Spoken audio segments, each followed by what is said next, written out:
marcas seriam essas que estavam no apóstolo Paulo?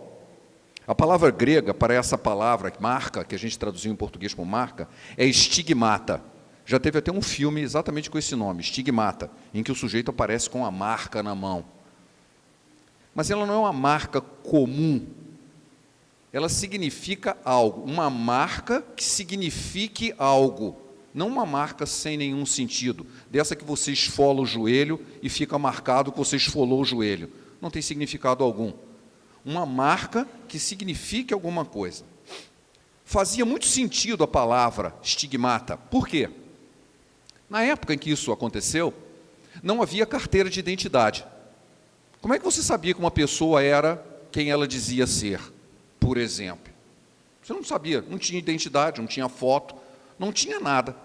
Então era comum as pessoas terem marcas para identificar o seu pertencimento.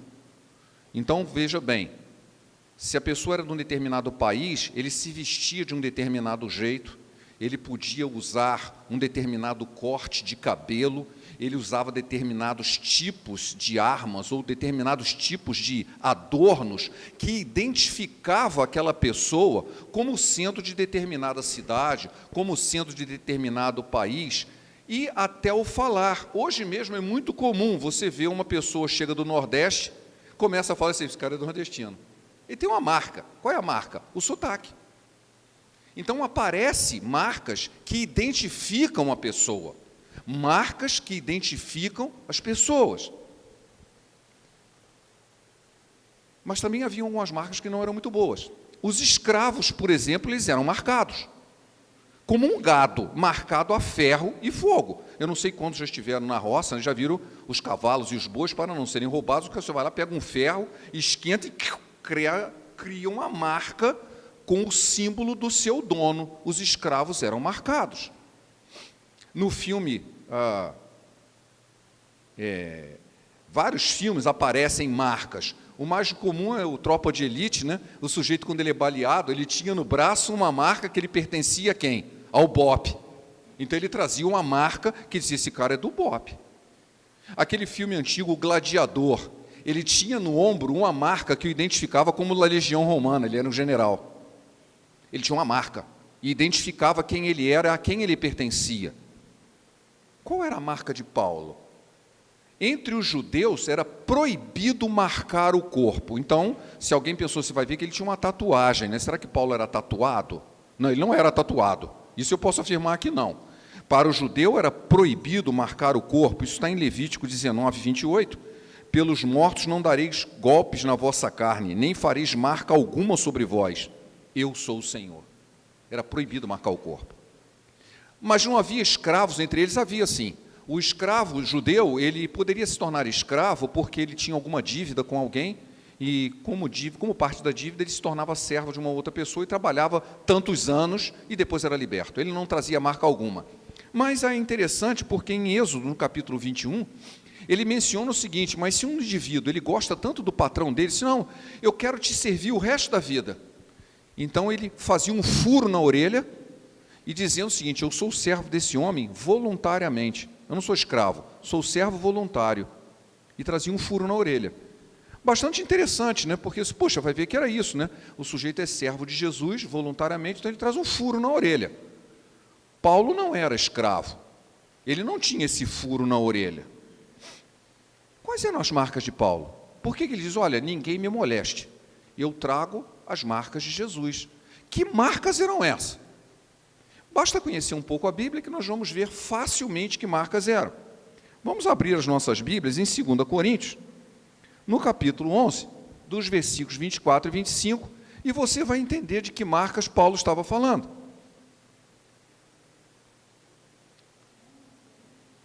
Segunda Coríntios, capítulo 11, 24 a 25. Diz-nos o seguinte, 5 vezes recebi dos judeus uma quarentena de açoites menos um.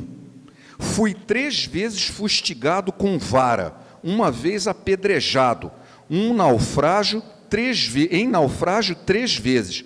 Uma noite e um dia passei na voragem do mar. Vou repetir. 5 vezes recebi dos judeus uma quarentena de açoite menos 1, 40 menos 1, 39. Ele recebeu 5 vezes 39 lambadas. Fui 3 vezes fustigado com vara, uma vez apedrejado. Alguém já levou uma pedrada? Uma pedrada. Ele foi apedrejado. Lá no livro de Atos descreve isso, que ele foi levado como se estivesse morto. Ele estava desmaiado, tanta pedrada que ele levou. Bom, lendo isso, quais eram as marcas de Paulo? Cicatrizes. Ele tinha um monte de cicatriz, porque as lambadas não eram sobre a roupa, tiravam a roupa e batia na carne, para cortar. Se vocês lembram a história do carcereiro de Filipos, Paulo estava preso. Quando o carcereiro se converte, o que ele faz? Ele lava as feridas das lambadas que ele tinha levado.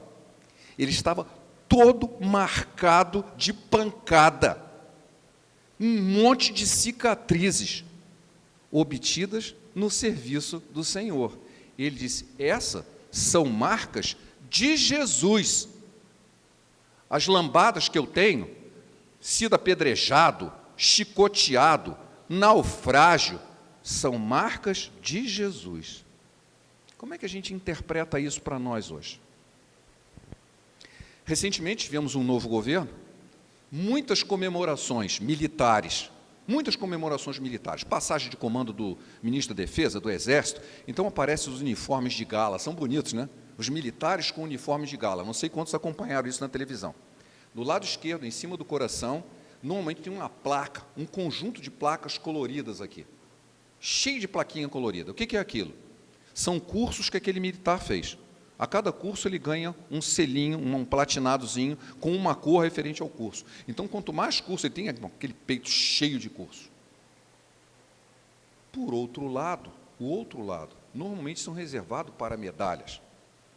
Em 2012, quando ainda estava a serviço da aeronáutica, eu fui à Ucrânia. Visitamos várias cidades da Ucrânia, havia um acordo do Brasil e a Ucrânia para a área espacial. E quando eu estava em Kiev, que é a capital da Ucrânia, não é Kiev, é Kiev, Kiev é a pronúncia russa, a pronúncia ucraniana é Kiev. Quando eu estava em Kiev, havia um museu a céu aberto da Segunda Guerra Mundial. Um museu enorme, um lugar enorme, com todo tipo de material bélico que você possa imaginar, desde navio, pequenos barcos, canhões, tanques de guerra, helicópteros, armamento leve, armamento pesado, tudo. Um pátio gigantesco de arma. E havia um parlatório e estava havendo uma comemoração. E não sei de que comemoração que era. E eu vi um velho soldado, um senhor bem idoso, trazendo um uniforme surrado. O que ele tinha de especial? O peito dele era coberto de medalha, do pescoço até a cintura. Devia ter umas 50 medalhas no peito daquele homem. Tinha mais medalhas do que gente ali. Aquele monte de medalha, coberto de medalha.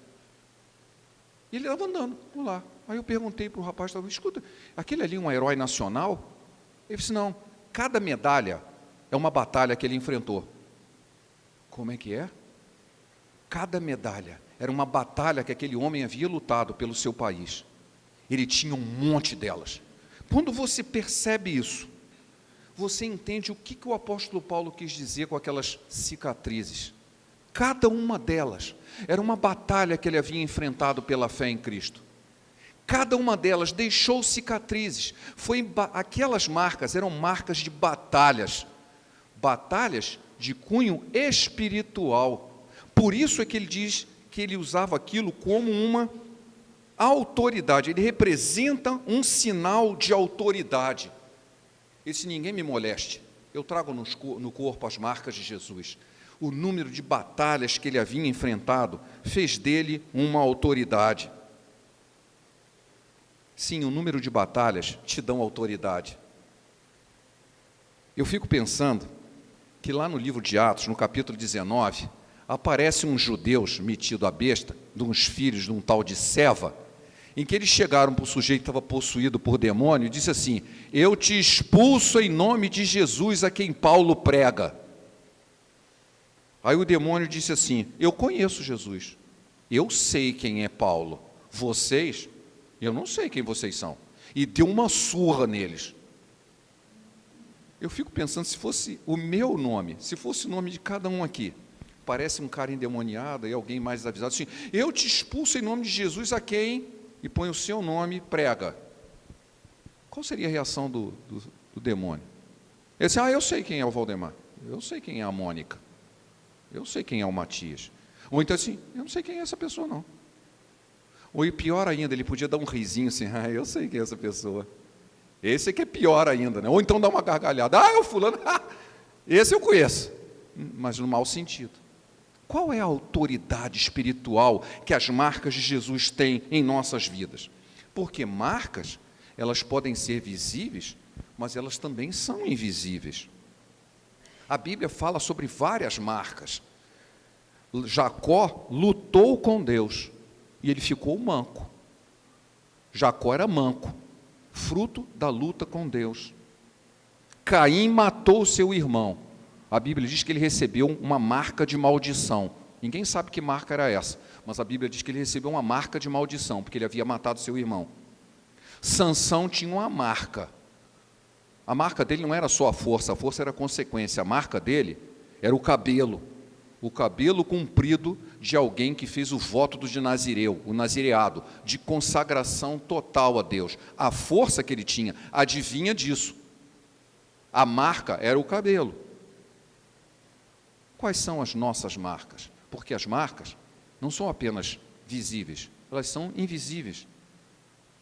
Você pode ter marcas de traumas, você pode ter notícias ruins, notícias inesperadas, notícias de uma doença incurável, notícias da morte de um ente querido, notícias de demissão, notícias de traição.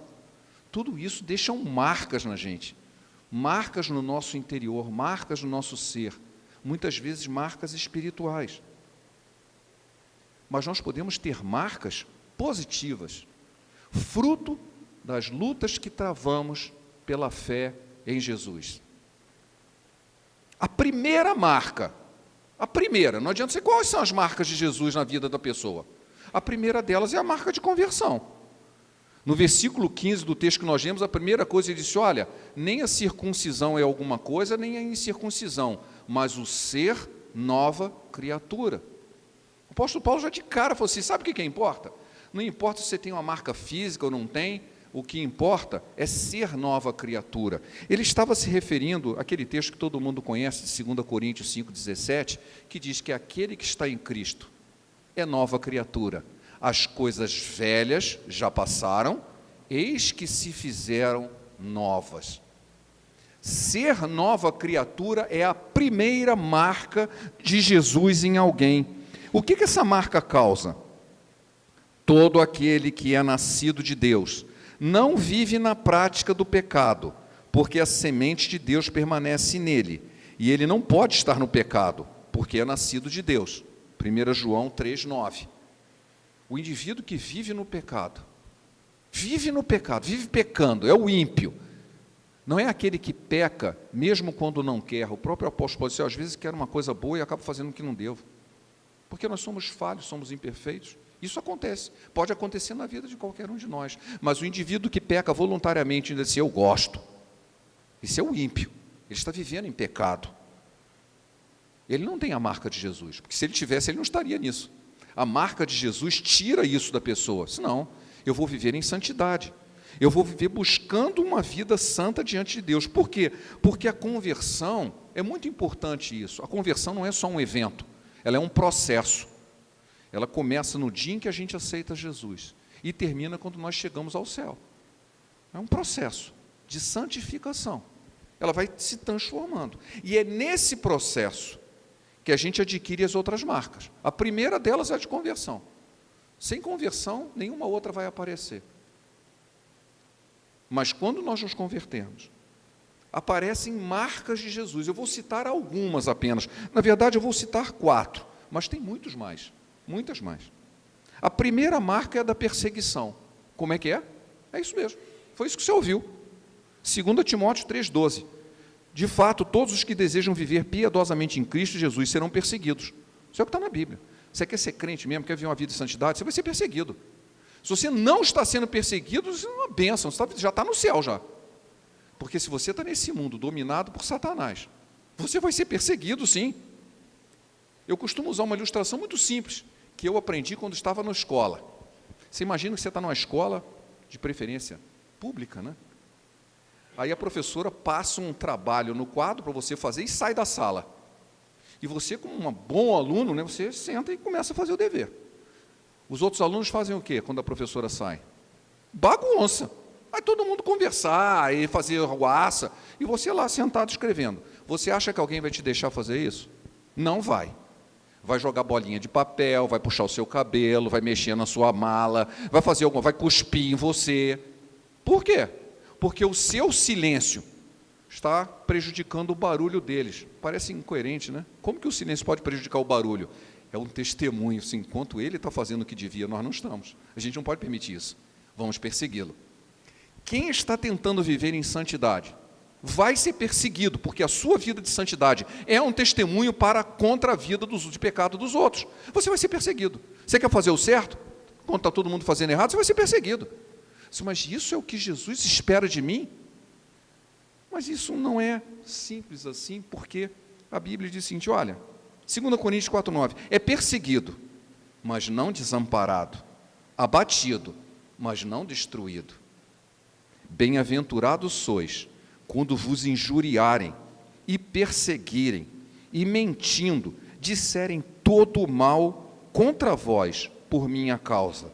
Exultai e alegrai-vos, porque é grande o vosso galardão no céu, porque assim perseguiram os profetas que foram antes de vós. Isso é Jesus falando em Mateus, no capítulo 5, versículos 11 e 12.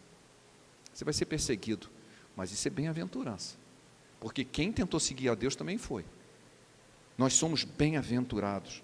Ah, mas eu não sei se é isso mesmo que eu quero para a minha vida, e o que eu vou ganhar com isso, né? Às vezes um pensamento bem egoísta, né? O que eu vou ganhar com isso, né? Bom, se você ainda não está convencido, eu vou ler 2 Coríntios, capítulo 12, dos versículos 7 a 10. É na mesma página que eu li o outro texto. E para que eu não me soberbecesse com a grandeza das revelações que me foi posto um espinho na carne, mensageiro de Satanás, para me esbofetear, a fim de que eu não me exalte. Por causa disso, 3 vezes pedi ao Senhor que o afastasse de mim. E ele me disse, a minha graça te basta, porque o poder se aperfeiçoa na fraqueza. De boa vontade, pois, mas me gloriarei nas fraquezas, para que sobre mim repouse o poder de Cristo, pelo que sinto prazer nas fraquezas, nas injúrias, nas necessidades, nas perseguições, nas angústias, por amor de Cristo, porque quando sou fraco, então é que sou forte. Percebem? Se nós estamos tendo todo esse tipo de problema, de perseguição, porque nós estamos tentando ter uma vida de santidade, nós somos bem-aventurados. E eu disse, não, mas eu vou rogar a Deus, e Deus vai resolver tudo, vai tirar os inimigos da minha frente, vai fazer não sei o quê. Aí você olha, o apóstolo Paulo tinha um espinho na carne, que foi posto por Satanás, e ele foi e pediu 3 vezes a Deus. Ele disse, não vou tirar, vai ficar aí. Sabe por quê? A minha graça te basta. É através dessa fraqueza que você vai ser forte, é através desse processo que você vai ter uma visão que você não tinha antes, é através dessas cicatrizes, desse combate que você vai ganhar autoridade, é através das minhas marcas que você vai conseguir isso. Não é através de vida mansa, não é através de bênção sobre bênção, mas através de luta. Muitas pessoas dizem, você que veio aqui pegar a sua vitória. Não existe vitória sem luta. Como que você pode pegar uma vitória se você não luta? Eu já contei mais de uma vez aqui, a minha filha, quando criança, a gente colocou ela no judô, e ela não gostava de lutar nunca. Ela levava a chibatada do sensei lá, que ela não treinava, e ela sempre perdia. Até que um dia ela apareceu com uma medalha lá. Chegou num campeonato com uma medalha na mão, disse, nossa, você conseguiu ganhar uma luta, é que não foi ninguém, aí eu ganhei a medalha, porque era o único presente. Bom, foi o único jeito que ela conseguiu ganhar, não tinha ninguém. Mas normalmente não é isso que acontece. Você não consegue ter uma vitória sem luta. Como que você vai ganhar uma medalha se você não lutou? Pois é. Então não espere vitórias sem lutas. Não espere milagres se não for diante de coisas impossíveis. Eu vi essa frase recentemente no livro, achei sensacional. Você quer um milagre? Milagre? Milagre só acontece quando é algo impossível. Se você quer um milagre, é porque você vai enfrentar algo impossível, não é mesmo? Você quer um milagre na sua vida? Prepare-se para enfrentar algo impossível. E então você vai ter um milagre. Porque se não for assim, não é milagre. Se não for através de luta, que vitória seria essa? Sim, meus irmãos, a primeira marca depois da conversão é a perseguição. Ela deixa marcas na nossa vida, mas são marcas de Jesus, se elas forem enfrentadas por causa de Jesus. A segunda marca é mais fácil, é a que todo mundo quer ter, é a marca do amor. Porque Jesus nos disse em João 13:35, nisso todos conhecerão que sois meus discípulos, se vos amardes uns aos outros. Nisso conhecerão que sois meus discípulos, se amardes uns aos outros. É fácil, então vamos amar todo mundo. Tem uma música que eu detesto, uma música bem famosa, que ela diz, eu amo todo mundo e todo mundo me ama. É uma música em inglês, parece fácil, amar. Sabe por quê? Porque ele está se referindo a um amor romântico, um amor sensual, mas não é isso que o texto quer dizer. É amar quando ninguém mais amaria. Eu, porém, lhes digo, disse Jesus no capítulo 5, continuando o Sermão da Montanha, amem os seus inimigos e orem por aqueles que vos perseguem, para que venham a ser filhos do vosso Pai que está nos céus, porque Ele faz raiar o seu sol sobre maus e bons e derrama sua chuva sobre justos e injustos. Esse tipo de amor, esse aí é complicado. Você vai amar quem te persegue, quem fala mal de você, quem mente para te prejudicar, quem faz um monte de maldade, mas mesmo assim, eu o abençoo, eu desejo que Deus o abençoe, que Deus tenha misericórdia dele. Se eu não, eu quero que ele se ferre, eu quero que ele morra, que eu quero que ele se dê muito mal, eu quero... Mas então não é essa, não é a marca de Jesus. A marca de Jesus é que depois que você apanha bastante, você é capaz de dizer, eu te perdoo. Porque essa é uma outra marca, o perdão. Já vou falar sobre ela já já. Em Romanos 12:10, amai-vos cordialmente uns aos outros com amor fraternal, preferindo uns aos outros, mas sobretudo tende ardente amor uns para com os outros, porque o amor cobrirá a multidão de pecados. Nesse processo todo de luta, nós precisamos desenvolver amor, porque muita gente na luta desenvolve o ódio, desenvolve o ressentimento, desenvolve todo tipo de sentimento ruim. Essas não são marcas de Jesus. Jesus, quando estava sendo crucificado, orou por aquelas pessoas que o crucificavam e pediu que Deus não lhes imputasse aquele pecado, que perdoasse eles. Sim, o perdão é a outra marca, que vem junto com o amor. Suportem uns aos outros e perdoem as queixas que tiverem uns dos outros. Perdoe como o Senhor lhes perdoou. Colossenses 3:13. Eu não sei quantos viram um filme, é razoavelmente recente, deve ter uns 3 anos, acho que até ganhou um Oscar. Em inglês chama-se Unbreakable. A tradução em português é Invencível. Não sei quantos viram esse filme. É uma história real de um sujeito que ganhou uma medalha na Olimpíada, acho que de 1936, ele ganhou uma medalha correndo. E logo que começa a guerra, especialmente a guerra contra o Japão, que começou antes da guerra na Europa, nem todo mundo sabe disso, a guerra contra o Japão começou antes da guerra na Europa, pelo menos para os Estados Unidos. Ele vai como um piloto, nem ele era piloto, ele estava num avião, o avião é derrubado, ele fica vários dias no mar, e ele é resgatado pelos japoneses, e ele vai para um campo de concentração. E ele é torturado demais. Por quê? Porque o chefe do campo de concentração, cujo apelido era o Pombo, né? O apelido dele era o Pombo, era um sujeito extremamente frustrado, porque ele queria ser oficial, mas ele era medíocre o suficiente para que não deixasse ele ser oficial. Então ele era um suboficial e puseram ele para, em vez de ir para combate, puseram ele para tomar conta de um campo de concentração. E ele era muito frustrado com isso.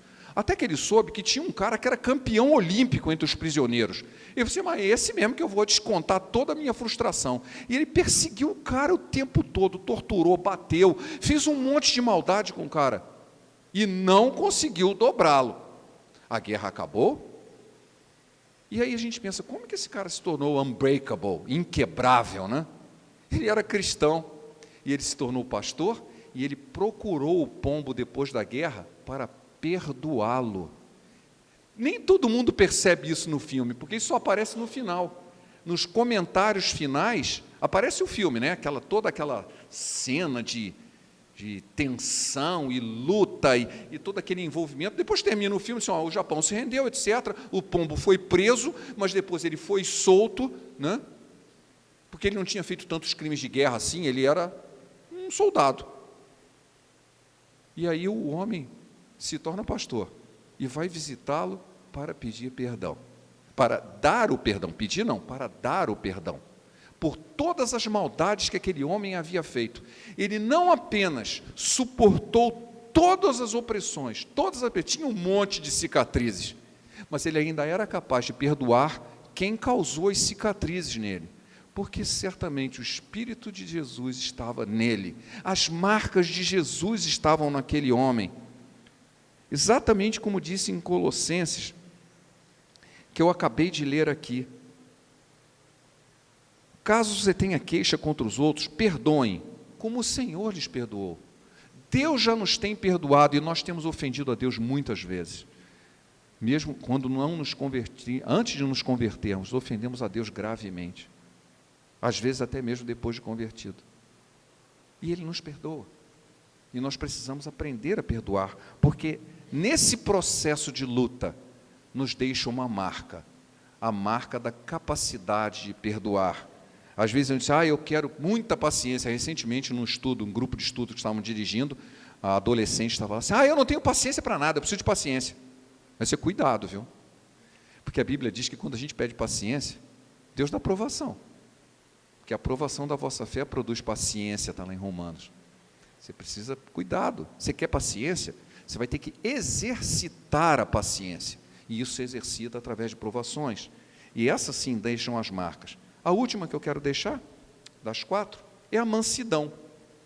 Depois de tudo isso, de provações, de lutas, para ter uma vida de santidade e ser perseguido, ser acusado injustamente, passar por todo tipo de aflição, deixar de fazer coisas que você gostaria de fazer em respeito à obediência à palavra de Deus. Muitas vezes, eu não vou à igreja não, o sol está bonito. Eu sou carioca, né? O sotaque não esconde, né? Era uma luta muito grande num dia de sol, você ia para a igreja, o ponto de um ônibus cheio de gente se preparando para ir à praia. Domingo é dia de ir à praia. Não, domingo é o dia do Senhor, nós vamos à igreja. Mas eu queria ir à praia. Não, mas eu vou à igreja. Eu tiro outro dia para ir à praia. Será que isso deixa uma marca? Dá. Fidelidade, obediência. Deus sempre honra a obediência. Somos obedientes. E isso vai nos deixando marcas de obediência. Mas a mansidão, nós lemos também em Colossenses 3:12. Portanto, como povo escolhido de Deus, santo e amado, revistam-se de profunda compaixão, bondade, humildade, mansidão e paciência. São marcas de Jesus, que só advêm com a prática. Em Hebreus 5,14 nós lemos, o alimento é sólido, é para os adultos na fé, os quais, pelo exercício constante, tornam-se aptos para discernir tanto o bem quanto o mal. Às vezes, eu aprendi que o preto e o branco, né, entre certo e errado, mas o mundo é todo cinza. Hoje em dia é todo colorido, nem mais cinza é, né? Todo colorido, tem um monte. Não. Se você está se exercitando nessa prática, no exercício constante das coisas de Deus, você adquire capacidade de discernir o que é bom do que é mal. Tem essa história de mais ou menos. Eu consigo discernir. Por quê? Porque Deus está me dando essa capacidade como parte das marcas de Jesus em nós. Eu tenho discernimento espiritual. Isso é uma marca de Jesus na minha vida. Para terminar, eu quero ler um texto que, quando eu estava preparando a mensagem, me falou muito. Porque às vezes, eu vou falar das marcas de Jesus e eu quero dizer como que você obtém essa marca. Eu falei das marcas. Eu não disse como você obtém elas. Porque você só obtém praticando. Só que cada um tem a sua vida, as suas coisas. Não há uma receita de bolo para isso. Mas o apóstolo Paulo, ele dá uma dica bem interessante. Porque ele obteve essas marcas e ele disse como ele obteve. E como? Isso está em 2 Coríntios 6, de 4 a 10. E é aqui que eu quero terminar a minha mensagem. Olha o que o apóstolo Paulo diz. Pelo contrário, como servos de Deus, recomendando-nos de todas as formas, aí ele vai recomendar, em muita perseverança, em sofrimento, privações e tristezas, em açoites, prisões e tumultos, em trabalho árduos, noites sem dormir e jejuns, em pureza, conhecimento, paciência e bondade, no Espírito Santo e no amor sincero, na palavra da verdade e no poder de Deus, com as armas da justiça, quer de ataque, quer de defesa. Se você, talvez em algumas traduções mais antigas, você vai ler esse texto, diz assim, armas de direita e de esquerda. Não tem nada a ver com ideologia política, tá? Armas de direita e esquerda, na esquerda o escudo, na direita a espada. E ele aqui já traduziu, armas de ataque e de defesa. No original está armas de direita e de esquerda. Na esquerda você usa o escudo, na direita você usa a espada. Então a tradução vem, armas de ataque e de defesa, por honra e por desonra, por difamação e por boa fama, tido por enganadores, mas sendo verdadeiros, como desconhecidos, apesar de bem conhecidos, como morrendo, mas eis que vivemos, espancados, mas não mortos, entristecidos, mas sempre alegres, pobres, mas enriquecendo a muitos, nada tendo, mas possuindo tudo. Esse texto final aqui me arrepiou. Nada tendo, mas possuindo tudo, porque nós somos filhos daquele que é dono de todas as coisas. Ele é o nosso Pai, Ele nos sustenta, Ele nos deixou sua marca de reconhecimento. Eu não quero saber se os demônios vão me reconhecer ou não, eu quero saber que o meu Pai me conhece. Entra no gozo do teu Senhor, servo bom e fiel, foste fiel no pouco, sobre o muito te colocarei. Você tem as minhas marcas. Amém? Você tem as marcas de Jesus? Então comece a praticá-las agora mesmo, para que você as tenha, porque ainda é tempo, sempre é tempo de buscar o Senhor, sempre é tempo, Senhor, eu vou seguir, não tenho que ter medo das consequências que podem aparecer, porque como o próprio termo, o texto que eu li diz, a gente vai ser perseguido, mas não vai estar desamparado, vai estar abençoado, vai estar protegido, porque essas marcas fazem parte do nosso crescimento espiritual e da nossa autoridade espiritual. Como nada tendo, mas possuindo tudo, eu quero ter as marcas de Jesus, amém? Pai, obrigado, porque a Tua palavra, ela nos inspira, a Tua palavra fala ao nosso coração, ela nos estimula a buscar-te, ela nos estimula a conhecer-te mais. Esteja com essa congregação, esteja com todos aqueles que ainda vão ouvir através da internet. Abençoa, Senhor, a cada um que ouve esta palavra. Que o Espírito de Deus encontre liberdade de tocar cada coração e transformá-la segundo o Teu querer. É o que te pedimos em nome de Jesus. Amém. Nós vamos encerrar o nosso culto. Eu dou graças a Deus.